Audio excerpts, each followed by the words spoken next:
Hello guys, welcome back to సిటీన్ blogs. ఏంటి ఏదో పట్టుకొని వచ్చింది అక్క అని చూస్తున్నారా? ఇంకా నా చేతులు ఉన్నది అయితే హెయిర్ స్ట్రైనర్ గాయ్స్. అయితే మా మమ్మీ గారు అయితే ఎప్పుడో నా కోసం గిఫ్ట్గా అయితే తెచ్చి పెట్టింది, కానీ దాన్ని ఓపెన్ కూడా చేయలేదు. నేను ఎప్పుడో ఒక్కసారి చేసిన, మళ్ళీ ఇప్పుడు తీసిన అనమాట. మనకంటే సోకులు అయితే ఉండవు అనమాట హెయిర్కి కానీ ఫేస్కి కానీ, అంత కేర్ మాత్రం ఎప్పుడు తీసుకోలేదు. ఇంకా ఇప్పుడేమో మమ్మీ గారు నా కోసం అందరూ ఇట్లా చేసుకుంటూ, చిట్టి నువ్వు ఇట్లా మంచిగా హెయిర్ని మంచిగా డ్రై చేసుకో, ఇట్లా మంచిగా సాఫ్ట్గా అవుతుంది అంటే ఇంకా సరేలే చూద్దాం అనేసి నేనైతే ట్రై చేసిన గాయస్. మస్తు ఉంది అసలు, మంచిగా సిల్కీగా మంచిగా ఉంది హెయిర్ మొత్తం కూడా. గాయస్ నిజం చెప్పాలంటే నాకు ఇలాంటివి అయితే అస్సలు నేను వాడలేదన్నమాట. మా మమ్మీగాడు అయితే ఏది కొత్తగా కనిపిస్తే షాప్లో అదైతే తీసుకొచ్చి ఇట్లా వాడుకోనాని అని అయితే నాకు చెప్తుంది. ఎప్పుడైతే నాకు ట్రెండ్ అయితే నేను ఎప్పుడు వాడను గాయస్. మా మమ్మీగాడే ఏది ట్రెండింగ్గా ఉంటే ఏది వాడాలి ఏంది అనేసి కూడా అన్ని మమ్మీగాడే తెస్తారు. ఇది కూడా తెచ్చి చాలా సంవత్సరాలు అవుతుంది, కనీసం ఒక 2 years అవుతుంది అనుకుంటా.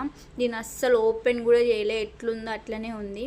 ఎన్నో సంవత్సరాలకి మళ్ళీ ఇప్పుడైతే తీసిన, దీన్ని తీసి అయితే ఇంకా నేను ఒకసారి హెయిర్ పెట్టుకొని చూద్దాం అనేసి తలస్నానం చేసి చూసిన.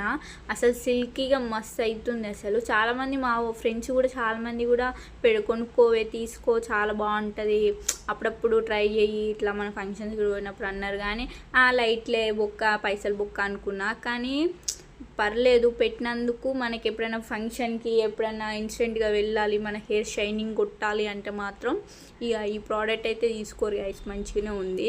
ఇదేందో ప్రమోషనో ఇంకేదో అనుకోకురి, ఏదో నా సొంత ఫీలింగ్ చెప్తున్నా, మంచిగా అయితే ఉంది, పర్లేదు. నిజం చెప్పాలంటే గాయస్ మా మమ్మీకి దీన్ని ఏమంటారో కూడా తెలీదు. షాప్లోకి పోయి జుట్టు పెట్టుకునేది అన్నదంట, కానీ నా కోసం ఎంతో ప్రేమతో తెచ్చింది కదా. నేను 2 సంవత్సరాలు పక్కా పెట్టినా, మస్తు బాధ అనిపించింది. ఇక మా అమ్మ అయితే ఎప్పుడు దాన్ని చూసినప్పుడల్లా ఏడుస్తుంది. నేను ప్రేమతో తెస్తే నువ్వు ఒక్క రోజు కూడా పెట్టుకోవు మమ్మీ అని అయితే ఏడుస్తుంది. అయితే ఇవాళ పెట్టుకుంటా మమ్మీ, నీ కోసం పెట్టుకుంటా మమ్మీ అనేసి అయితే నేను ట్రై చేసిన, మంచిగా వచ్చింది. ఇక మా వెనకైతే మమ్మీ గారు నేను పెడతా అనేసి అన్నది. ఇంకా సరే మమ్మీ పెట్టు అన్న. మంచిగా అయితే డ్రై అవుతుంది మంచి హెయిర్ని, మంచిగా ఉంది గాయస్. ఫస్ట్ టైం ట్రై చేసిన, మంచిగానే ఉంది. హెయిర్ కూడా సిల్కీగా మంచిగా వస్తుంది. కానీ నేను చేసుకున్న అదృష్టం ఏంటంటే ఫ్రెండ్స్, మా మమ్మీగాడు నేను అడగ ముందుకే నాకు ఏం కావాలి ఏం అవసరం ఉంటుంది అనేసి అన్నీ నాకు ప్రోడక్ట్స్ తెస్తా ఉంటుంది. మమ్మీకి తెలియకుండా నా కోసం ప్రేమతో అయితే తెస్తుంది గాయస్. అసలు మనం అడిగితే అమ్మైనా అన్నం పెట్టదు అంటారు, కానీ మా మమ్మీగాడు అయితే నేను అడగ ముందుకే అన్ని ప్రోడక్ట్స్